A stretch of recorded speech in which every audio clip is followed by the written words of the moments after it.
Now that tax season is over, hopefully you've mailed your taxes. If not, get to the post office today. You've got to mail those off.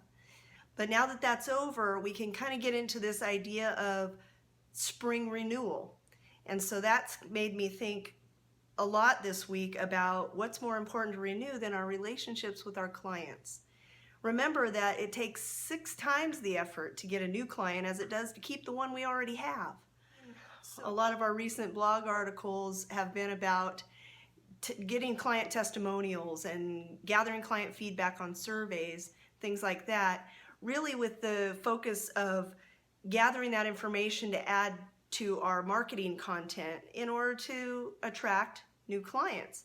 That's really great. We should be using testimonials and to attract new clients. We should be gathering client feedback in order to make changes in our overall policies and procedures in our practice. But the real reason we should be gathering this information is because we want to know, because we want to develop better relationships with our clients so we're sure that our sessions and our treatment plans are actually beneficial and effective. Now, but what about those clients that aren't coming anymore? Do we know the reasons why? Have you called them to find out what's going on with them? Do you remember anything about their lives that could be going on that you could check in about? Okay, so here's your tip. Take a look at your calendar. See who hasn't been in to see you for several weeks, maybe a month or so, and they're not booked anytime in the future. Review their file. Remember something specific and personal about them.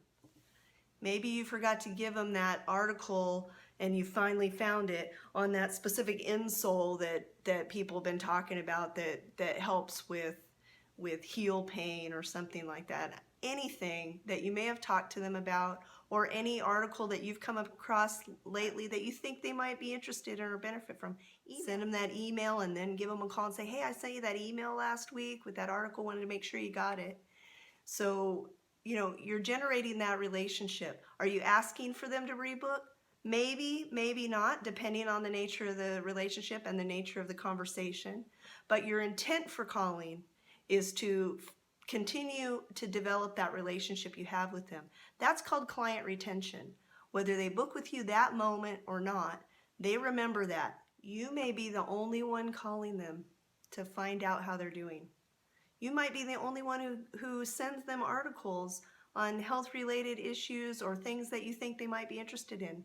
So call them up. Make sure they got that article. Find out how they're doing. They aren't going to feel pressured. They're going to feel loved. And isn't that what this is all about?